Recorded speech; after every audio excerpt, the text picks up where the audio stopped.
आगे देखिए, अब ये जितने भी हमारे टेंसेस हैं, 12 tenses, present indefinite, present continuous, present perfect continuous, past indefinite, past continuous, past perfect continuous, future indefinite, future continuous, future perfect continuous.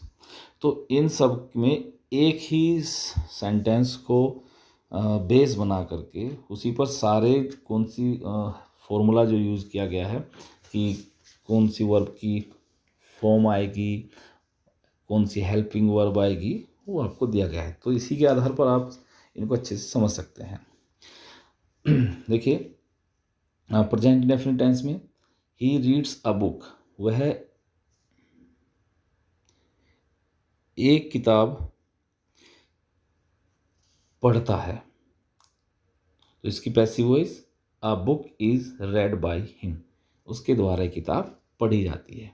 तो प्रेजेंट इंडेफिनिट में क्या हुआ कि सब्जेक्ट के साथ इज, एम, आर, ये हेल्पिंग वर्ब आती है, प्लस वर्ब की थर्ड फॉर्म आती है पैसिव वॉइस में। इसके बाद प्रेजेंट कॉन्टिन्यूअस का है he is reading a book, वह किताब पढ़ रहा है। A book is being red by him, उसके द्वारा किताब पढ़ी जा रही है। बच्चों, इसमें जो भी एग्जाम फॉर्मूला है आपका, वो आगे आपको उसमें दे दिया जाएगा। क्या फॉर्मूला लगता है कि कौन कौन सी हेल्पिंग वर्ब्स, कौन से टेंस में कौन कौन सी हेल्पिंग वर्ब आएगी और कौन कौन सी मेन वर्ब्स आएगी और मेन वर्ब की कौन सी फॉर्म आएगी। अभी तो केवल एक एग्जाम्पल के तौर पर एक एक सेंटेंस आपको सभी में बना करके दिखाया जा रहा है। प्रेजेंट परफेक्ट में he has read a book, वह एक किताब पढ़ चुका है। इसको बनाएंगे a book has been read by him, उसके द्वारा एक किताब पढ़ी जा चुकी है। परफेक्ट कॉन्टिन्यूअस में, अगर प्रेजेंट परफेक्ट कॉन्टिन्यूअस में देखते हैं हम कि he has been reading a book, इसमें समय और दिया होता है। समय ना दिया होता है तो वो कॉन्टिन्यूअस में हो जाता है, समय दिया होता है परफेक्ट कॉन्टिन्यूअस। तो यहाँ पर आप एक चीज़ और लिख लेना, he has been reading a book since morning, वह सुबह से अपनी किताब पढ़ रहा है और एक किताब पढ़ रहा है। इसका पैसिव वॉइस नहीं बनती है। जितने भी आपके परफेक्ट कॉन्टिन्यूअस हैं, चाहे वो प्रेजेंट का है, पास्ट का है, फ्यूचर का है, उनकी पैसिव वॉइस नहीं बनती है। इसके बाद है past indefinite tense, he read a book, उसने किताब पढ़ी। A book was read by him, यहाँ वाज वर्ब का यूज़ करते हैं हेल्पिंग वर्ब के तौर पर, वर्ब की थर्ड फॉर्म आती है। फिर पास्ट कंटिन्यूअस में he was reading a book, वह किताब पढ़ रहा था। इसको पैसिव वॉइस करते हैं तो a book was being red by him, उसके द्वारा एक किताब पढ़ी जा रही थी। पास्ट परफेक्ट में आते हैं तो he had read a book, वह एक किताब पढ़ चुका था। इसकी पैसिव वॉइस करेंगे तो a book had been read by him, उसके द्वारा एक किताब पढ़ी जा चुकी थी। और इसमें पास्ट परफेक्ट कंटिन्यूअस में he had been reading a book since, या सिंस मॉर्निंग कर लीजिए या फॉर 15 मिनट्स कर लीजिए। इसमें क्या होता है, सिंस निश्चित समय के लिए, निश्चित मतलब होता है पॉइंट ऑफ टाइम, जहाँ पर एक पॉइंट बता दिया जाए, एक समय दे दिया जाए, जैसे मॉर्निंग, इवनिंग या संडे, मंडे, 2 o'clock, 3 o'clock, 2010, 2015, ये पॉइंट ऑफ टाइम है। इनसे पहले क्या आएगा, सिंस। अगर पीरियड ऑफ टाइम मतलब ड्यूरेशन दे दी जाए कि 3 दिन, 4 दिन, 10 दिन, तो 4 आता है। जैसे 15 मिनट, 20 सेकेंड, 4 घंटे, 4 सप्ताह, 5 साल, अगर इस तरह से दिया होता है तो वहाँ पर आप 4 लगाते हैं। चलिए आगे देखते हैं। Future indefinite tense, he will read a book, वह किताब पढ़ेगा। A book will be read by him, उसके द्वारा एक किताब पढ़ी जाएगी। और फ्यूचर कॉन्टिन्यूअस में he will be reading a book, वह एक किताब पढ़ रहा होगा। इसकी पैसिव वॉइस नहीं बनती है।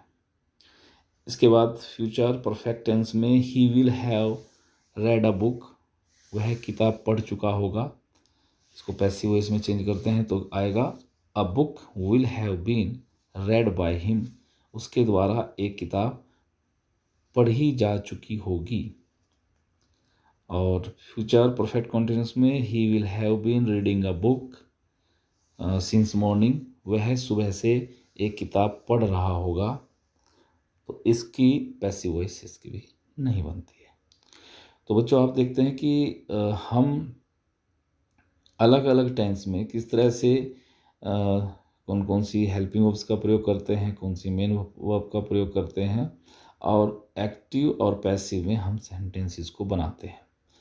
तो आपसे मैं यही आपको सुझाव दूंगा कि आप अलग अलग वर्ब्स और ऑब्जेक्ट और सब्जेक्ट्स लेकर के एक्टिव में भी सेंटेंसेस बनाएं और पैसिव वॉइस में भी बनाएं। दोनों को अलग अलग बनाएं। ज़रूरी नहीं है कि आप उसी सेम सेंटेंस को एक्टिव में बनाएं, उसी को पैसिव में बनाएं। आप एक्टिव वॉइस में सेंटेंसेस बनाएं और उसके बाद पैसिव वॉइस में आप अलग से बनाएं और खूब प्रैक्टिस करें ताकि ये आपके दिमाग में अच्छे से बैठ जाएं, आप उनको अपने बोलने में भी ला सकें और लिखने में भी आप इसको प्रयोग कर सकें। चलिए आगे देखते हैं। आगे देखिए, ये सूत्र दिए हैं एक्टिव वॉइस से पैसिव वॉइस बनाने के सूत्र। अभी आपने पहले देखा कि हमने कहीं पर कौन सी हेल्पिंग वर्ब लगाई, मेन वर्ब लगाई, उस मेन वर्ब की कौन सी फॉर्म लगाई, वो सब यहाँ पर मेंशन कर दिया गया है। देखिए प्रेजेंट इंडेफिनिट टेंस, ऊपर प्रेजेंट लिखा है, नीचे साइड में इंडेफिनिट। तो प्रेजेंट इंडेफिनिट टेंस में क्या है, एक्टिव वॉइस में देखो, एक्टिव वॉइस में इसके दो फॉर्मूले आते हैं हमारे पास कि अगर सब्जेक्ट प्लूरल है तो हम क्या करते हैं, वर्ब फर्स्ट प्लस ऑब्जेक्ट लिखते हैं, और अगर हमारा सब्जेक्ट जो सिंगुलर होता है, एक वचन होता है, तब हम क्या करते हैं, वर्ब फर्स्ट प्लस हम उसमें एस या ईएस लगा देते हैं, प्लस ऑब्जेक्ट लिखते हैं। और इसको पैसिव वॉइस में जब हम इसको बनाते हैं, तो जब पैसिव वॉइस का इसका फॉर्मूला होता है वो होता है सब्जेक्ट के बाद इज, एम या are plus verb third plus by plus object. ठीक है, एक बात विशेष ध्यान रखें कि हमारी पैसिव वॉइस में सभी टेंसेस में वर्ब की थर्ड फॉर्म ही आती है। तो केवल आपको हेल्पिंग वर्ब्स पे ध्यान देना है कि हेल्पिंग वर्ब क्या है, बाकी मेन वर्ब तो आपकी सभी जगह वर्ब की थर्ड फॉर्म ही है। अब पास्ट इंडेफिनिट टेंस की बात करते हैं तो एक्टिव वॉइस में सब्जेक्ट के साथ वर्ब की सेकंड फॉर्म प्लस ऑब्जेक्ट, मतलब सब्जेक्ट हमारा चाहे सिंगुलर हो चाहे प्लूरल हो, उसमें वर्ब की सेकंड फॉर्म आएगी। हम यहाँ पर पैसिव वॉइस की अगर बात करते हैं तो सब्जेक्ट के बाद वाज या वर अकॉर्डिंगली, अगर सिंगुलर सब्जेक्ट तो वाज लगाते हैं, प्लूरल सब्जेक्ट होता है तो वर लगाते हैं, और उसके साथ वर्ब की third form plus by plus object. Future indefinite में एक्टिव वॉइस में सब्जेक्ट प्लस विल या शैल प्लस वर्ब की फर्स्ट फॉर्म प्लस ऑब्जेक्ट लगाते हैं। आई और वी के साथ शैल का प्रयोग किया जाता है, बाकी सभी सब्जेक्ट के साथ विल का प्रयोग किया जाता है। पैसिव वॉइस में हम सब्जेक्ट के बाद विल बी या शैल बी का प्रयोग करते हैं, प्लस वर्ब की third form plus by plus object. इन सूत्रों को आधार बना करके आपको ज़्यादा से ज़्यादा सेंटेंस बनाने हैं ताकि ये आपकी प्रैक्टिस में आ जाए और आपके मस्तिष्क को एक आदत पड़ जाए कि एक्टिव वॉइस में कैसे सेंटेंस बनता है और पैसिव वॉइस में कैसे बनता है। चलिए आगे देखते हैं। कॉन्टिन्यूस प्रेजेंट कॉन्टिन्यूस टेंस में एक्टिव वॉइस में सब्जेक्ट प्लस इज या एम या आर, और उसके बाद वर्ब की फर्स्ट फॉर्म आती है आईएनजी फॉर्म, वर्ब की आईएनजी फॉर्म आती है प्लस ऑब्जेक्ट आता है। इसको पैसिव वॉइस में चेंज करते हैं तो हम सब्जेक्ट के बाद इज एम आर, जैसे कि हमने प्रेजेंट टेंस में भी प्रेजेंट इंडेफिनिट में भी यही इज एम आर आया था, यहाँ भी आया, लेकिन यहाँ पर एक चीज़ बढ़ जाती, बीइंग, BEING, बीइंग बढ़ जाता है प्लस वर्ब की third form plus by plus object. तो आप देखते हैं कि इंडेफिनिट और कॉन्टिन्यूस में सेम हेल्पिंग वर्ब्स हैं, बस यहाँ पर बीइंग बढ़ जाता है पैसिव वॉइस में। इसके बाद एक्टिव वॉइस में पास्ट कॉन्टिन्यूस के एक्टिव वॉइस देखते हैं तो यहाँ पर subject plus was were plus verb की आईएनजी फॉर्म प्लस ऑब्जेक्ट। और पैसिव वॉइस को जब इसमें बनाते हैं तो सेम वही, जैसे वाज वर एक्टिव वॉइस में was were helping verb I है, यहाँ पर भी वाज वर है, प्लस यहाँ पर बीइंग जुड़ जाता है, बीइंग प्लस वर्ब की third form plus by plus object. और अगर हम फ्यूचर कॉन्टिन्यूस की बात करते हैं तो देखते हैं कि एक्टिव वॉइस में क्या है, सब्जेक्ट प्लस विल बी या shall be plus verb ING form plus object, और पैसिव वॉइस, इसमें कोई पैसिव वॉइस नहीं बनती। जैसे कि पहले इसमें बताया भी था आपको, जो चार्ट आया था पिछले, तो उसमें भी बताया गया था। तो यहाँ पर फ्यूचर कॉन्टिन्यूस की पैसिव वॉइस नहीं बनती है। इसके बाद है present perfect tense. Present perfect tense के क्या सूत्र हैं कि एक्टिव वॉइस में सब्जेक्ट प्लस हैज़ या हैव, सिंगुलर सब्जेक्ट के साथ हैज़, प्लूरल सब्जेक्ट के साथ हैव, प्लस वर्ब की थर्ड फॉर्म प्लस ऑब्जेक्ट। और इसको जब पैसिव वॉइस का फॉर्मूला देखते हैं तो subject plus has been have been, देखिए बस केवल बीन बढ़ गया है, हैज़ सेम है, हैव भी यहाँ पर बीन बढ़ जाता है। तो has been have been plus verb की थर्ड फॉर्म, वर्ब की थर्ड फॉर्म ऊपर भी है, एक्टिव वॉइस में भी है, और पैसिव में यहाँ पर वर्ब की थर्ड फॉर्म ही है, plus by plus object.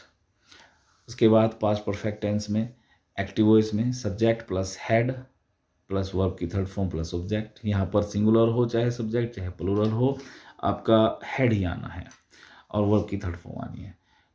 Passive voice में यहाँ पर subject plus had been plus verb की third form plus by plus object. बिल्कुल एकदम सिंपल है, आसानी से आप पहचान सकते हैं। लेकिन बच्चों बात वही है कि जब तक आप प्रैक्टिस नहीं करेंगे तब तक आप इनको अच्छे से तैयार नहीं कर पाएंगे।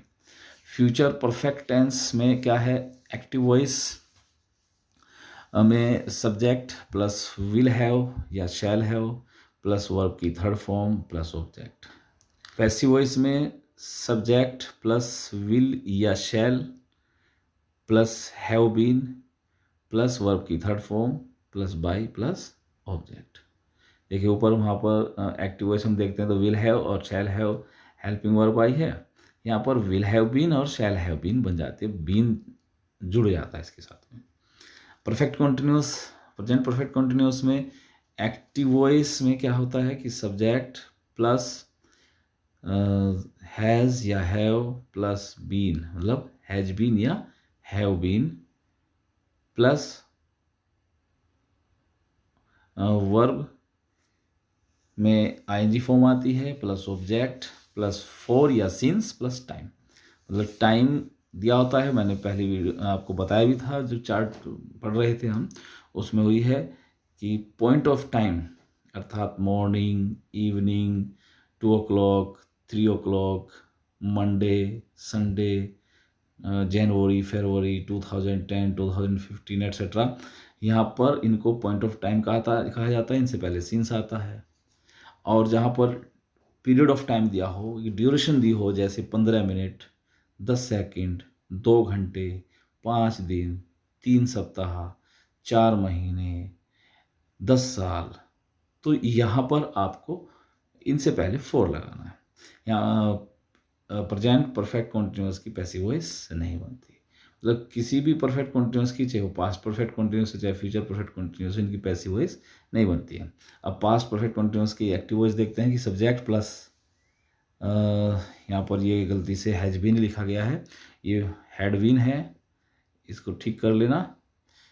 हैड बीन प्लस वर्ब की ING form plus object plus for या सिंस प्लस टाइम दिया है प्लस बस इसके बाद आपकी इसकी भी पैसिव वॉइस नहीं बनती है। फ्यूचर परफेक्ट कॉन्टिन्यूस में अगर हम एक्टिव वॉइस की बात करते हैं, सब्जेक्ट के बाद will have been, shall have been, यहाँ पर भी हैज़ बीन शायद यहाँ से यहाँ पर पूरा कॉपी हो गया, तो इसको ठीक कर लेना।